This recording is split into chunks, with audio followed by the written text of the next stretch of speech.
প্রকাশ করার মতন। আপনারা জানেন যে এই এলাকার মানুষ এমনি গরিব মানুষ এখানে বাস করে, হাজার হাজার লোকের একসাথে বাড়িঘর পুড়ে যাওয়া এর চেয়ে দুঃখজনক হতে না।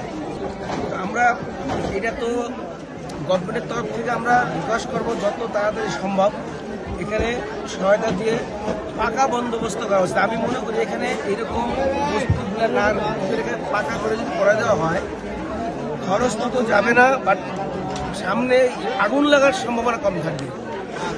আমি চাই গভর্নমেন্টের কাছে, গভর্নমেন্ট বর্তমান সরকার জানি যত তাড়াতাড়ি সম্ভব ঢাকা সিটির মেয়রকে বলতেছি এখানে এসে জানি তারা পাকা পদ্ধতি ব্যবস্থা করে দেয়।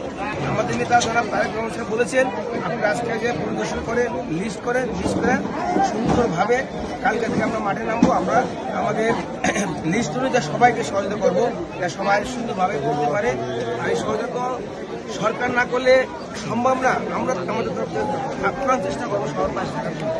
গতকালকে আমাদের হাজার হাজার ছেলেরা যুবদল ছেলেরা ভিডিও আছে, আপনাকে ভিডিও প্রুফ দিব, রাতভর পানি দিয়েছে, নিভাইছে, সাথে ছিল, সকাল থেকে আছে, এখনো আছে।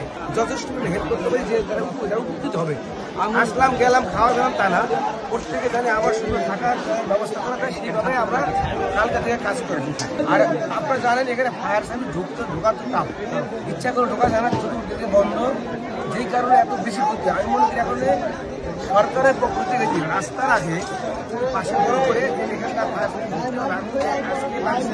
না, যদি ফায়ার সার্ভিস রাখা হয় তাহলে আমি মনে করি যে কোনো সময় মানুষের জানে মালে মুক্তি পাবে।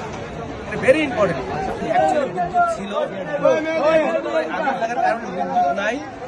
এখন যেহেতু এলাকায় সবাই সবাই পরস্পরের চেনে, এরকম কোনো ধরার মতো সম্ভাবনা নাই। তারপরেও পাশে পুলিশ ফাঁড়ি আছে, থানা আছে,